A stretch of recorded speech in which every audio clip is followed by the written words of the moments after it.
¿Qué tal? Muy buenas a todos. Sean bienvenidos a Planea tu Libro, su curso de planeación y creación literaria para todo tipo de creador de contenido. Y el día de hoy, por petición de Chico, un gran saludo por cierto, vamos a tratar el tema de villanos. A diferencia de la semana pasada que vimos cómo construir un villano, vamos a analizar diferentes tipos de villanos. Una clasificación, esta clasificación yo la realicé y les voy a explicar en un momento cómo usarla. Así que comenzamos.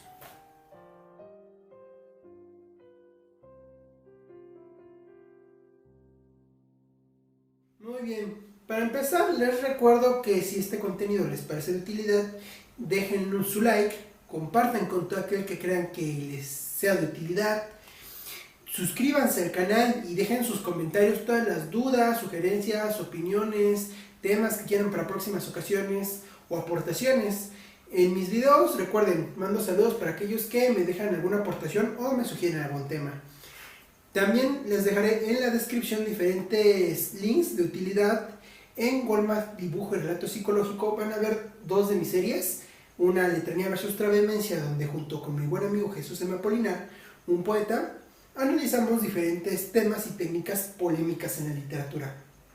También encontrarás su Facebook, donde verás la segunda parte de esta serie y además diferentes trabajos en los que él está colaborando, sobre todo de poesía. Verás en Esmison con Daphne Soleidi, en la serie de Crónicas de la Imaginación, diferentes cuentos que yo he escrito, y también encontrarás mi Instagram, Demencia del Lobo, con varios dibujos que he hecho. Ahora, para empezar este tema, quiero explicarles un poco de en qué consiste mi clasificación. Van a encontrar varias, muchas son muy simples, que les mencionan que solo hay tres tipos de villanos, donde mencionan que es el que es toda maldad, el que tiene algún motivo y el que cree que es bueno, básicamente. En este caso yo no manejo esa clasificación, aunque van a ver un poco aquí también de ello. También hay otras que hablan por arquetipos y demás. De hecho, en la descripción les voy a dejar dos links. Una que clasifica a los villanos de acuerdo a su tipo de maldad filosófica en el canal de Monitor Geek. Y en Escritura Mágica, una que los clasifica de acuerdo a los arquetipos de villanos. Esa información también les va a ser de utilidad para que, amplíen su abanico de posibilidades. Recuerden que siempre que les dejo un enlace, cuando vayan ellos, avísenles que van de mi parte y les envío un saludo. Ahora, el criterio de la clasificación que yo he realizado es más referida a la forma en la que estos villanos aplican su maldad, su motivación y la forma de ejecución propiamente. Ya que, como lo han notado en mi canal, en lo que más me centro es en la parte psicológica de las construcciones literarias. Y con esta clasificación no solamente les voy a decir, hay ciertos tipos, sino que les voy a comentar las limitaciones y ventajas de cada uno. Digamos, dónde es conveniente aplicarlo o qué situaciones deben de superar para conseguir su objetivo. Ahora, el primero y más popular es el típico señor oscuro. Este es muy criticado porque dicen que no tiene innovación y que solo es malo por ser malo, y que es muy estereotipado porque siempre va a vestir de negro, va a hacer cosas malas, va a ir al lado oscuro, etcétera, etcétera, etcétera. Ahora, este personaje es muy popular aún así. ¿Por qué? Porque es fácil de crear, fácil de vender, y porque finalmente para obras muy comerciales que normalmente la gente considera que existe bien y mal y no piensa en un intermedio, sino que o es algo bueno o es algo malo, es fácil que lo asuman y sobre todo que estén decididos a cuál es el objetivo de esta historia. Esto que implica que es conveniente para historias que buscas que no hagan pensar mucho. Normalmente lo vas a ver en historias que son para pasar el rato, con finales predecibles y demás, para labores, podrías decirlo, un poquito más de producción en masa. En estas ocasiones te sirve, y no solamente es porque es útil, sino porque al tú tratar de construir un personaje, un villano más desarrollado, con matices entre blanco, un claroscuro, para un público muy joven, muy popular, o vamos a decirlo, tal vez es de telenovela, no va a servir. De hecho, va a causar incomodidad y puede ser recriminado como tratar de buscar la redención de los villanos. Por ello es que sigue existiendo y en estos casos es muy conveniente. De hecho, podría ser contraproducente meter un villano más desarrollado. Ahora, vamos a otro, que es el sociópata.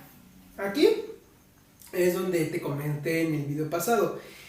Gente que hace el mal y sabe que lo hace, pero no le importa si existe tanto en la vida real como en el mundo ficticio. ¿Qué es un sociópata? Bueno, es aquel cuyas reglas de la sociedad no le importan, de hecho está en contra de ellas. Muchas de las cosas que va a hacer pueden ser simplemente por romperlas o por lastimar, simplemente buscar una especie de diversión en cualquier cosa, sin importarle los límites, los derechos de los demás, lo que otros sientan.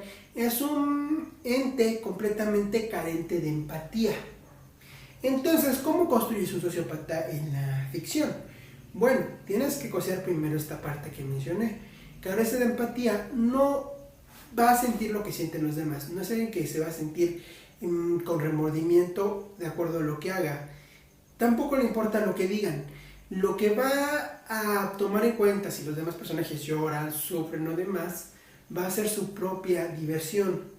Y este personaje no sería natural que piense demasiado. Realmente si lo vas a hacer un villano que genera gran avance en su cometido, tendría más lógica que fuera un villano poderoso, por cualquier motivo, pero que tenga acceso a mucho poder.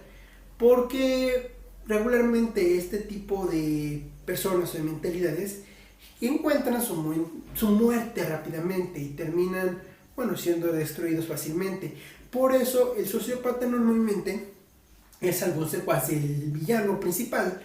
Muy recurrentemente, cuando al final el villano cambia, se vuelve bueno o cualquier otra situación, sigue con el cometido a destruir todo y tratan de controlarlo.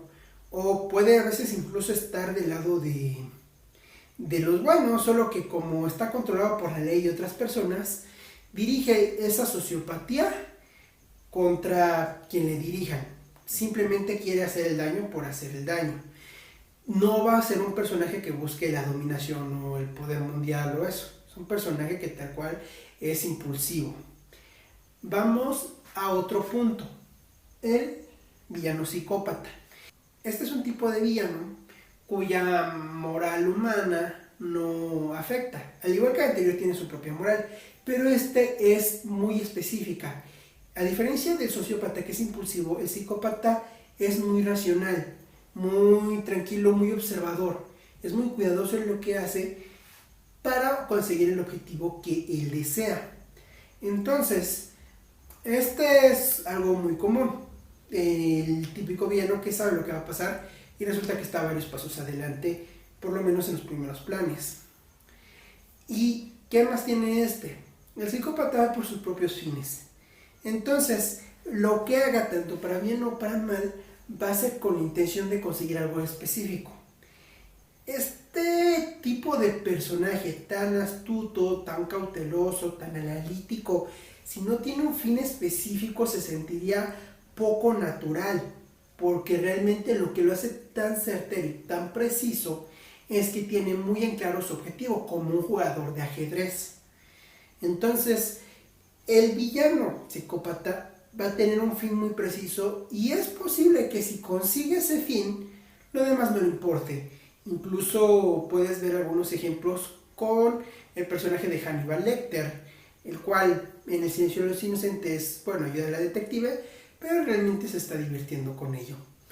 Ahora, vamos al personaje mercenario.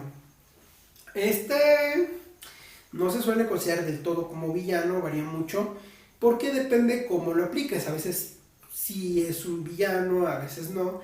¿Qué es el personaje mercenario? Es aquel que su maldad, principalmente asesinatos, los hace por un cobro.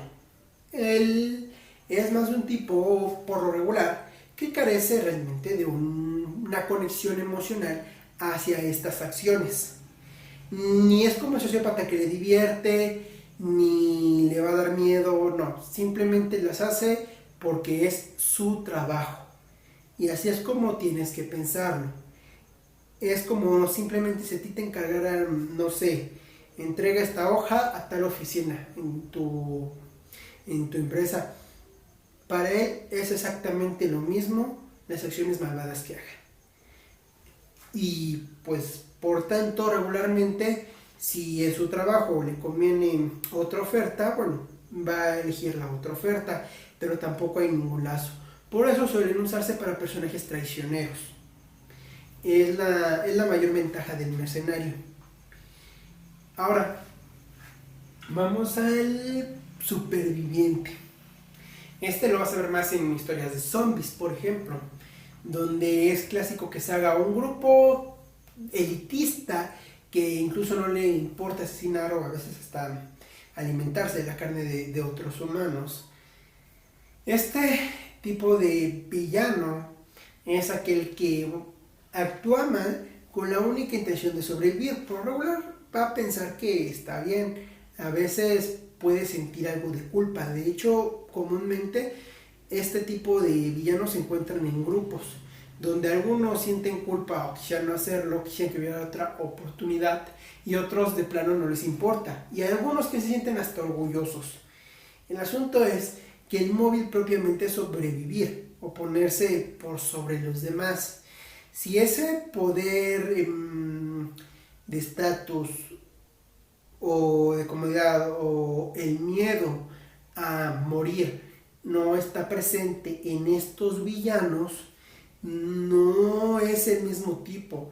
O una de dos, o hay un error y no son naturales, o realmente hay un trasfondo en el pasado donde realmente querían hacer eso. Y regularmente en estos grupos suele haber algunos así, que hay cierto placer, pero es de trasfondo. Naturalmente se van a considerar pues, todos malvados porque están haciendo algo atroz y no les importa. Pero bueno, como puedes ver, este es un poquito subjetivo a tu punto de vista. Ahora, vamos al villano idealista. El villano idealista, ahora sí, es el que cree que está haciendo el bien. Es una situación un poquito compleja. ¿Por qué? Porque como te mencioné en el capítulo anterior, necesitas crear una moral de la sociedad y una moral de tu villano. Y dentro de la moral de tu villano, tiene que pensar que lo que está haciendo va a generar un bien mayor. Ahora, que ese bien mayor puede ser real o puede ser, al contrario, generar un mayor daño. Algo así se ve en algunas acciones del personaje de Tsukasa del anime Doctor Stone. Es un personaje que después de un apocalipsis donde todos se convirtieron en piedra y después poco a poco van perdiendo la petrificación gracias a un líquido de la ciencia, él cree que revivir a todos va a acabar con la tierra, con la paz y demás. Entonces empieza a destruir todas las estatuas que son seres vivos humanos, que son niños o adultos y no son jóvenes que puedan ser fuertes y construir el nuevo mundo que él cree que se necesita. Es un villano idealista. Él realmente cree que está haciendo lo necesario cuando pues realmente la lógica que tiene no es congruente, porque primero él obviamente no conocería a todos los humanos, no podría saber si realmente está reviviendo a gente buena o no, y también el juzgar a los adultos o niños como parte del daño a la humanidad y de las clases sociales es algo completamente arbitrario. Entonces no solo eso, sino que la idea que él tiene de cómo sobrevivir al final va a caer y alguien va a querer trabajar en la ciencia. ¿Por qué menciono esto? Porque él no quiere y ataca a otro que trata de generar todos los avances científicos del pasado. Él se niega porque piensa que va a volver a ver la guerra de clases sociales. Su acción, de todos modos, no lo va a impedir. Entonces, este es un ejemplo de villano idealista. Él cree que está haciendo el bien. Incluso puede ser una buena persona. ¿Por qué? Porque sus intenciones son nobles, pero está dañando. Hay una contradicción ahí que tienes que estipular muy bien, y por eso digo que este puede ser algo complicado. Ahora, el villano corrupto.